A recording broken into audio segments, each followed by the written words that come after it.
Yeah. Who's going to help me with the slides, but raise your hand if you know Open the Eyes of My Heart. Okay, so you want to use that clip. Open the eyes of my heart, Lord. Open the eyes of my heart. I want to see you. Yeah, I want to see you. I want to see you. Would you open the eyes? Open the eyes of my heart, Lord. Open the eyes. Open the eyes of my heart. I want to see you. I want to see you. I want to see you. Oh, here we go. To see you. See you high and lifted up, shining in the light of your glory. Pour out your power and love as we sing, holy, holy, holy. Open the eyes. Open the eyes of my heart, Lord. Open the eyes of my heart. I want to see you. We want to see you, Lord. I want to see you. Won't you open the eyes of my heart? Open the eyes of my heart. Open the eyes of my heart. Open the eyes of my heart. I want to see you, Lord. We want to see you, Lord. I want to see you. See you high. See you high and lifted up, shining in the light of your glory. Pour out your power and love as we sing, holy, holy, holy. To see you high and lifted up, shining in the light of your glory. Pour out your power and love as we sing, holy, holy, holy. Yes. Holy, holy, holy. Holy, holy, holy. We cry, holy, holy, holy. I want to see you. We cry, holy, holy, holy, holy, holy, holy, holy, holy, holy, holy, I want to see you. To see you high, lifted up, shining in the light of your glory. Pour out your power and love as we sing, holy, holy, holy.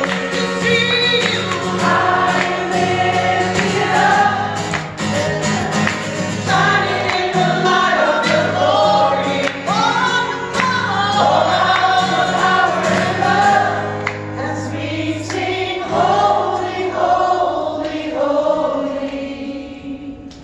Open the eyes of my heart, Lord. Open the eyes of my heart. I want to see you. I want to see you. I want to see you.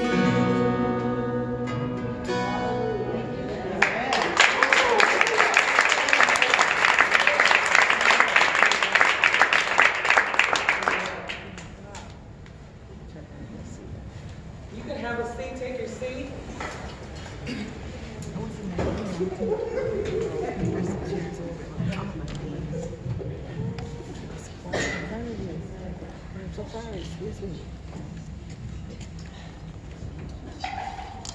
All right, well, again, I am just so grateful for you being here today. Y'all sounded good.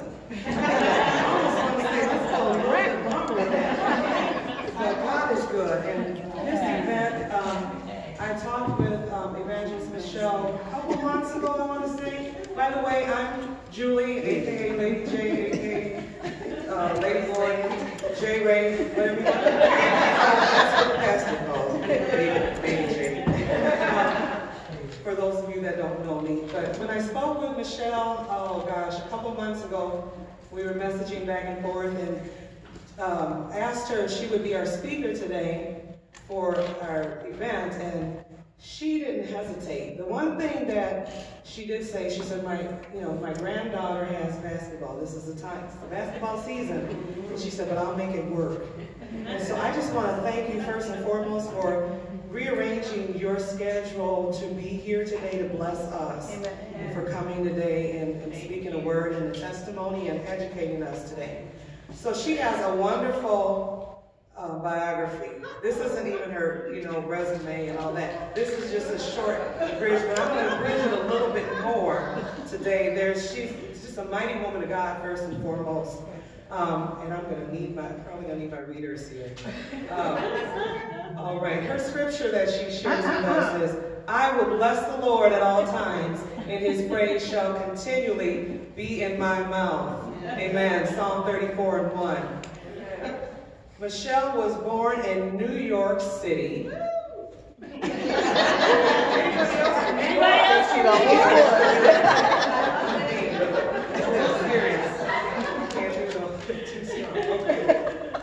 Born in New York in July of 1966. She is married to Elder Anthony Davenport. She is a mother to 4 adult children, 2 boys and 2 girls. She is grandmother to 12 grandchildren. 5, I know, she's so young, looks so young. 5 boys and 7 girls, and 1 spiritual grandson. She recently adopted 4 of those grandchildren when her daughter lost her paternal rights. Michelle has 5 brothers. Jason Leach passed away in 2016. Jefferson Lee, Jason Lee, James Walker, and Laurie Myers. That sounds all right, good, okay. And 2 sisters, Asia and Sheila. Sheila passed away in 2005. Her father, Lloyd Manning, passed away in 1995, and her mother, Avis Myers, resides currently in New York City. Her spiritual parents, Elder Jefferson and Evangelist Earlene Lee. I know Evangelist Earlene was planning to come today, and she was not able to come. Yes, that are her spiritual parents. She is a member at House of Praise, Church of God in Christ. If you are here from from House of Praise, wave your hand. Wave your hand over here. We have a connection with House of Praise, not only through Evangelist Michelle, but First Lady Charna Pittman and her family. We have a connection with them through the Kojic Fellowship and personally as well.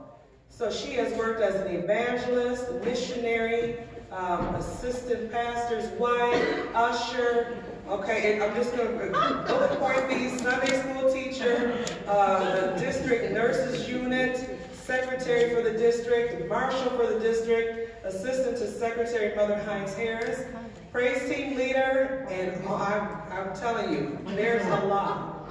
There's a lot here. She also is, for the American Heart Association, is one of their ambassadors and representatives, and you may have even seen her on a billboard. I didn't use that picture, but yeah, on a billboard. Which highway?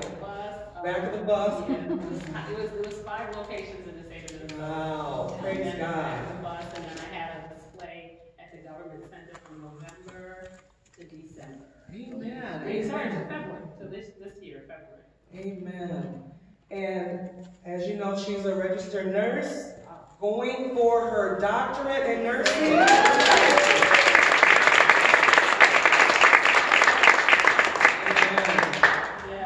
And so, without further ado, I present to you, to some, and to others, I introduce to you our sister in Christ, Evangelist Michelle Davenport, our speaker today. If you would rise and give her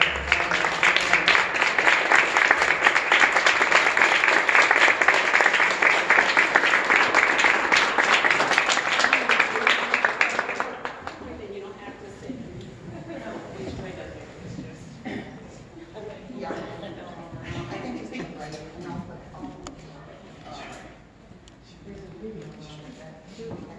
No, I don't want the video until we get to when we start talking about stroke. Oh, okay.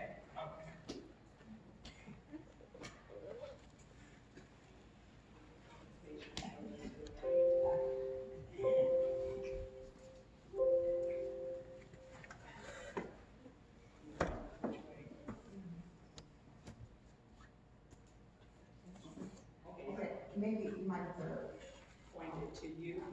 Okay. Hi, everybody. Hello. I have a lot of long history of stuff that I do, and you all look beautiful, and you wore red. I'm proud.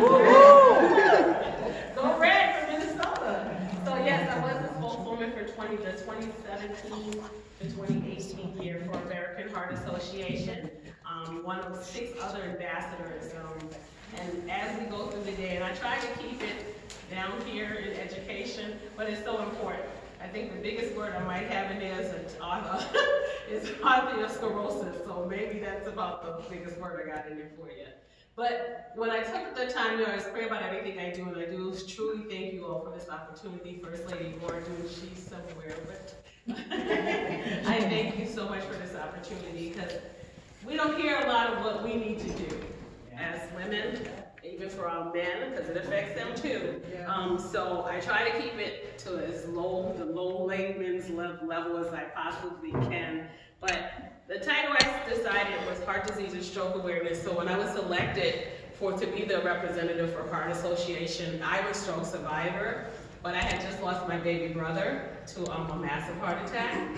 That's Jason, his name is Jason. So what I felt that why I was chosen to be that spokeswoman was to help me grieve, because I couldn't save my brother. Because I'm sure he's 35 years old. I know that baby didn't know nothing. I'm sure. I can say I know he didn't know he had heart disease. So when they found out, because it's an interview process and everything you have to go through, and when they found out that my brother died of heart attack, and then my specialty is heart and kidney, they allowed me to also speak about heart disease as well. So I do a dual teaching. And then I just said, please take a moment to listen. So many times we get those warning signs from our providers, our nurse practitioners, we don't listen. Or we really don't even know what they're saying. So that's why I wanted to give you a little bit of the education on it as well. Yes, it worked. So I always give you objectives. So today we're going to go discuss cardiovascular disease, family history. That's very important. And there's some sheets out there that I ask you, please take and know the history of your family. Because a lot of times we don't know. We don't know. My baby brother, they probably didn't know. 35, who's worrying about heart attacks and heart disease and they smoking and all that stuff that they did? Who knows? So you're going to hear about my family history too. High blood pressure and how it contributes to the heart disease is a big factor. Identifying those signs and symptoms of a heart attack. Stroke, signs and symptoms. And lastly, knowing what that acronym FAST means. We're going to discuss that today. Heart disease is the #1 killer for all Americans, #1. And the risk of getting heart disease is even higher for African Americans. We don't believe it. I didn't believe it myself. And when they told me I had high blood pressure, we're going to talk about that today too. I try to tell real life, because you hear all these things on TV, but then when you see someone face to face, you can really be like, wow, whoa. And I'm only 52. I'm a baby to some. 52. Survived a stroke, scares of cancer. You heard my bio. We're going to be real today, okay? A lot of information over there, but heart and blood vessel disease is also called heart disease. And you need to be aware, because when the doctors are talking to you, you have cardiovascular disease. What is that? Right? When they say all this stuff, you be like, oh, okay, well, that's a big word they said. It includes numerous problems which is related to that arteriosclerosis. I told you, that's probably the biggest word I got in these slides for you. So what it is, that's a buildup. And it's in the walls of our arteries. And when that buildup happens, it makes it harder for that blood to get through to our vital organs. And that's when it leads to that heart attack or that stroke. And we can't see what's going on the inside of us. And that's what I say when I'm teaching in the community. We look good on the outside. Ooh, we do. Yes, we do. But what's going on the inside? And unless we get our physicals and get that blood work, we don't know nothing about what's going on the inside. Many of you took your blood pressures today, and if your readings were high, please, I can't specify it enough, go get checked, because you do not know what's going on in the inside. You don't. My brother, I'm sure, did not know what was going on the inside. He worked his whole shift that night. He was one of the, was still in New York, worked his whole shift. He was a bouncer at one of the big nightclubs down there, worked there for 8 years. He worked at that nightclub. And he had a lot of little girlfriends on the side. So it wasn't the main girl that went to the hotel with him that night.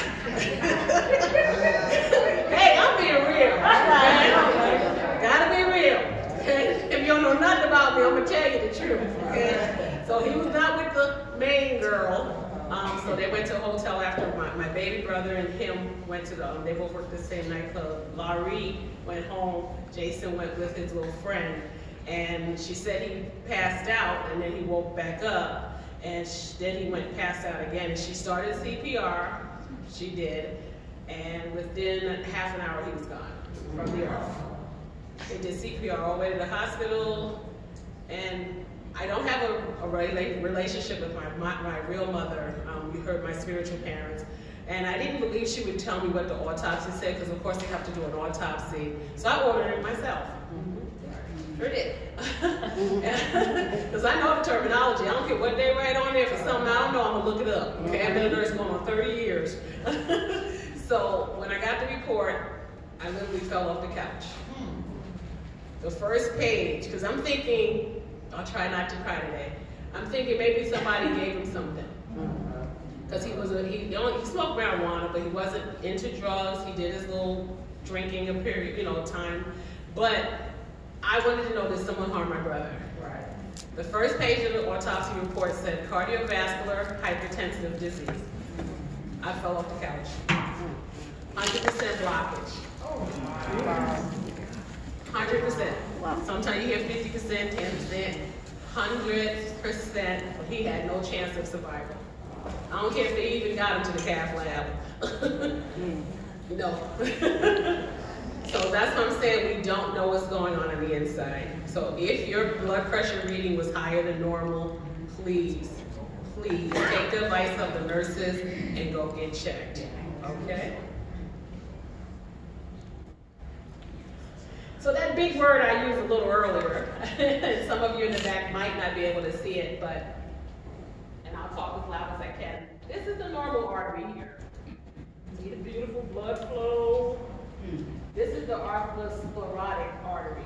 See that build up there? Yeah. That's called the plaque. So see how it's squeezing that artery? So right here in this bottom picture, you see too much buildup.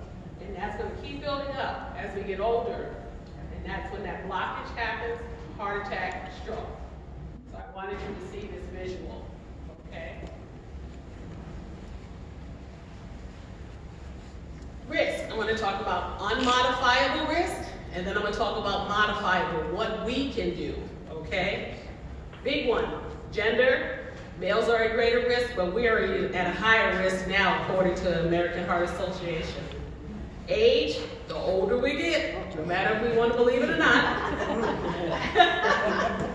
Talking about that family history, remember I talked about that, knowing your history. And then that other word, as we age, we don't want to talk about, that hot flash age. The postmenopausal, yeah, that's a risk factor. Those things we can't change at all. Our genetic makeup is what it is. We can't change it. But these things, oh yeah, we can work on these things right here. and this is for not just for you, for your family too. Smokers, well, they're already constricting their blood flow in their hearts. High LDL, which is the bad cholesterol, and I'm going to break this down a little bit in a minute. Then that low, which is the good one. Uncontrolled hypertension. So your doctor may say you have hypertension. Tell them, break it down. What does that mean? High blood pressure. That's why I said it's so important. Please go get checked. Physical inactivity. How many of us like to exercise? Come on, raise your hand. Well, I see, I got a few. We need to do it. And what I want all of you to do right this moment, stand up for a minute. My former church mother used to do this to us. We used to be like, oh, stand up, we're in a meeting, why? So what she used to tell us to do is just walk in place. Okay. Walk in place. She said, they get those arms moving. Oh, arms? Yeah, oh yeah, arms too. Arms too. That's all. That's getting that blood moving. That's getting that circulation going. I do it a lot. I do it a lot because I don't get the exercise that I want to get. But then I think back to what Mother Harris was saying. I'm like, you know what? Let me get up. Even at your desk at work, when you're, because now it's the computer's our life. Get up and just walk in place. All right? Simple activity. Park your car at the end of the parking lot. Stop circling and circling. That's what I circle and move on there. Oh man, look down. Oh, somebody got my spot. Just park the back. Walk to the front. Yeah, when you got all your cart and your groceries there, it's going to take you a little longer to get there. It is. But it's working that hard. It is. So just something simple. Nobody likes that word obesity. Our high BMIs and all that stuff the doctor is saying. Just say I'm overweight. I mean, just why you got to go through the BMI and I'm overweight. But there's things we can do to change that too. Diabetes, uncontrolled diabetes. Nobody believes that leads to cardiovascular disease. Yes, it does. And if it's uncontrolled, it's really going to get you there a little faster. So please, if you are diabetic, pay attention to those numbers, and we're going to talk about knowing those numbers too. And then that stress and anger, yeah, we husbands get on your last nerves, kids, grandkids. But just breathe, give it to God, leave it there, don't pick it back up. It's easier said than done. I'm talking to myself right now as I'm saying this. It's easier said than done. But in that downtime, think of yourself. If you really want to live, you start thinking about yourself too and taking care of yourself. So all of these things here, we can make that difference. Okay? So knowing those numbers that I just started talking about, blood sugar. Are we in that pre-diabetic state? That's what you'll hear them saying. Well, you're pre-diabetic. Well, what does that mean? Right. So what some diabetics like to do, they know they get their blood, that A1C, you see that A1C up there? It's done every 3 months. So that you can go tomorrow, but it's telling everything you did in those 3 months. So plan ahead. Because once you get to that doctor and he's checking your A1C, it's going to tell it all. So just eat right. I'm planning now. My cruise is a few weeks. I'm like, okay, when I get back, when do I get back? When I get back, is it time for that day on A1C to be checked? But knowing those numbers and what it means, and truly what it means. Blood pressure, we've talked about it a lot. Now they're even saying less than 130/80 is where you're not in that range of getting in the pre-hypertensive. So it used to be 120/80. They raised it up now so they can get everybody a blood pressure med. So don't let them do that to you. Manage your blood pressure, okay? Make sure you're doing what's right. So I do have this, and I can make this PowerPoint available to First Lady Julie too. But what is high blood pressure? It's when the force of the blood flowing is not getting through those vessels consistently. And you're just doing more damage than good to yourself. So normal, elevated, hypertensive, stage 1, 2, and then when you're in hypertensive crisis, that's higher than 180. That's that top number, the systolic number. So knowing where you're at, try to stay in the green, okay? With your systolic 120, your diastolic 80. And ask the doctor if they're saying these things to you. That's the thing with, and I'm nearing that doctor level too. That we don't say what we're supposed to say. We don't, because we got, our knowledge is up here. And we're going to go with hypertension, cardiovascular disease, just break it down and say you got heart disease and you got high blood pressure. So when I educate my providers at my hospital, I tell them to come down here. Right. Say the things to your patients, especially our elderly patients, those with health literacy problems. Come down here and help them understand. Teach back. We use the teach back method, having them demonstrate something. If you're demonstrating something, you have a better understanding of it. So if their doctors are talking up here, say, excuse me, can you, and it's not, you're not offending them. You want to know what they're talking about. Right. So please advocate for yourself. And if you have your parents are elderly and stuff, because we're all going to go that way, we don't want to go, advocate for them too. Because my grandmother would say, she said, well, I take this white pill this month and next month I'm going to take the pink one. I'm like, the mess is what? I said, Grandma, oh God. I said, and she lived in New York. I said, Grandma, what is these pills? So it was metoprolol, which was for her blood pressure, and Lasix is for the water pill to help. I'm like, Grandma, you can't take them once a month. I'm like, oh God, but she couldn't afford it. How many know that's a problem when you get older too? With Medicare, and now, because my spiritual father is dealing with ALS right now, and I didn't know all this stuff for Medicare, A, B, D. You got to have a Medigap plan because your Medicare only does 80%, and Medigap will pick up the other 20. So I'm learning too. I'm like, oh God, is this what's going to happen to me?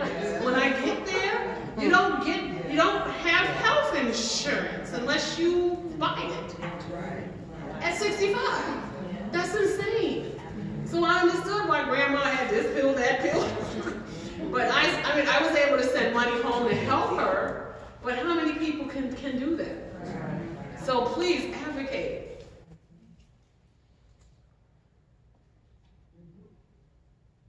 Okay, next.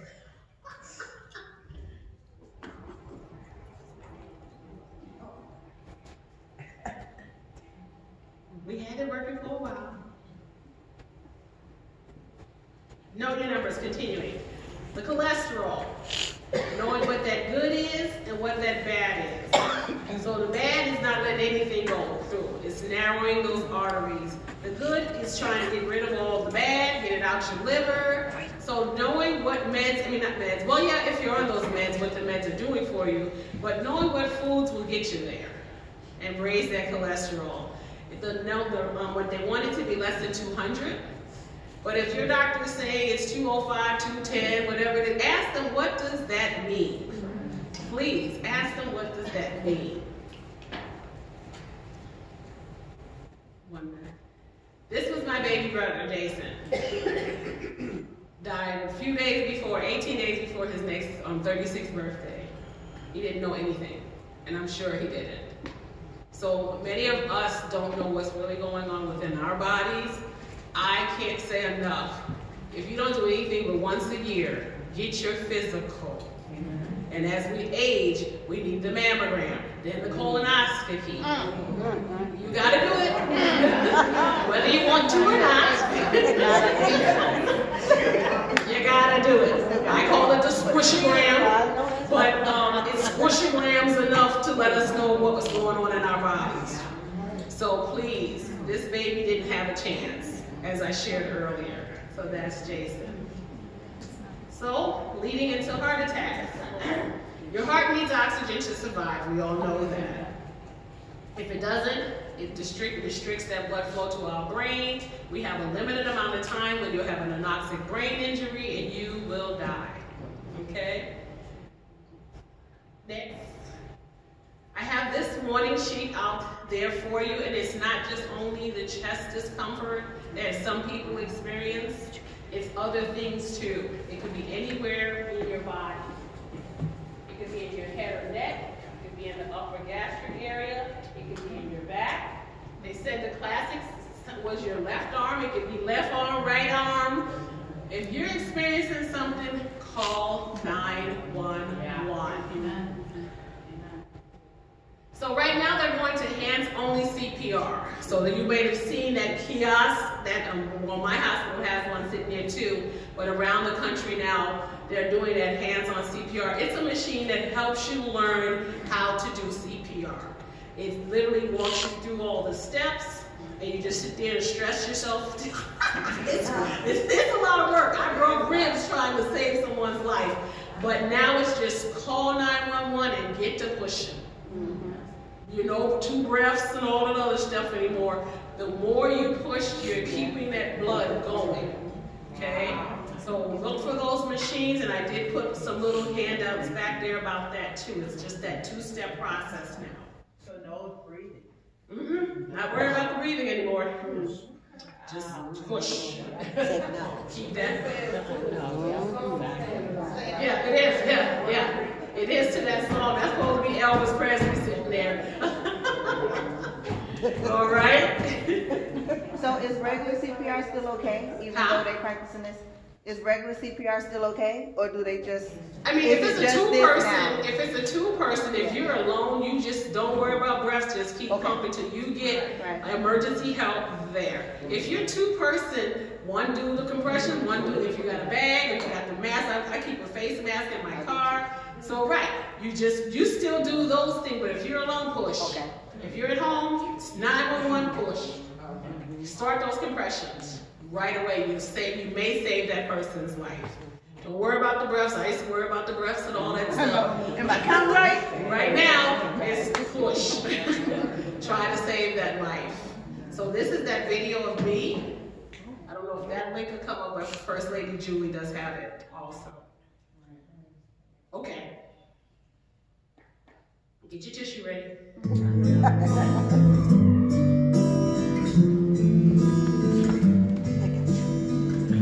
My mom is amazing. She's probably the most fantastic person you'll ever come across. Her heart is so pure. If people don't know her, you need to get to know Michelle. She will change your life with the wisdom and everything that she's gone through. I was in an abusive marriage, and I had stopped school. And while I was in that hospital bed, God said the words came to me.